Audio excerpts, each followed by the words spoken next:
Once we've admitted that we're powerless, then we've got to find a power that's more powerful than us. Mm-hmm. And that's where step 2 takes us. It does. When you have come to the end of yourself, you have to say, okay, well, what is there? And what most of us strugglers have found is it's God. And I believe that eventually everyone will discover that the answer is in God. Well, that's the only power that's more powerful than we are, Right. is God himself. I've had people that I've talked with. One guy said, well, my higher power is something inside of me. And I said, that'll never work, because that's still you. And then another one said, well, there's this tree outside, this magnificent tree outside of this where I have one of my meetings, and I'm going to make that my power. And it's like, okay, now how is that tree going to help you? A lot of people struggle with God because, when we've been acting out in whatever our addiction has been, we ask God to help us, but we're telling him what to do.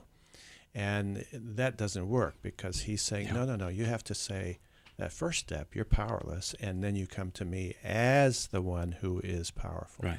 And so many of us, when we come to recovery, are so full of shame, and we've asked for the quick fix and the instant solution. We've asked for God to perform for us, and when God has just been God and not been our servant, then we turn against God, or we feel very distant from God. And so it's not instant in our ability to say, okay, I'm going to let God take over, or even in this step to acknowledge that God has the power. So maybe to begin with, it's using the power of the group, because we do know that that's two people. That's a place to begin. Yes, that's right. 2 people are more powerful than one, 3 more powerful than one, and so let the group be your power for a while. But eventually we have to say, as we did in step 1, I can't do this, and then admit, God really can help me. I can't. He can. Yeah. You have a verse for this. Yeah. Well, the verse comes out of Philippians 2:13, and it says, God is working in you, giving you the desire and the power to do what pleases him.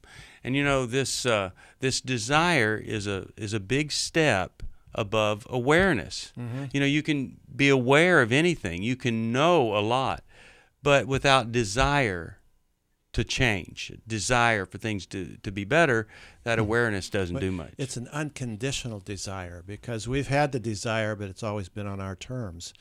And that's why it hasn't worked. Now it's coming to a place where we say, it's your will, God, not my will. Yeah.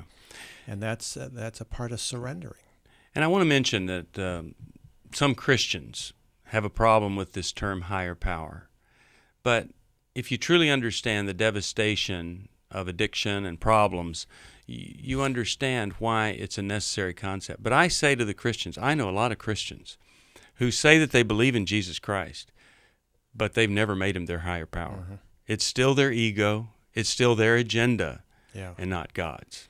And that's the key part of this step, is that there is something that is beyond me that I have to surrender to. And if that's the group to begin with, that's a place I begin.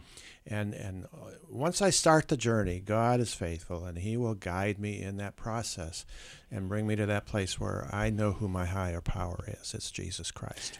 And you say process, and that's why the step begins with, we came to believe. Yes. It wasn't instant. It was a process. Incredible. Yes, that's right.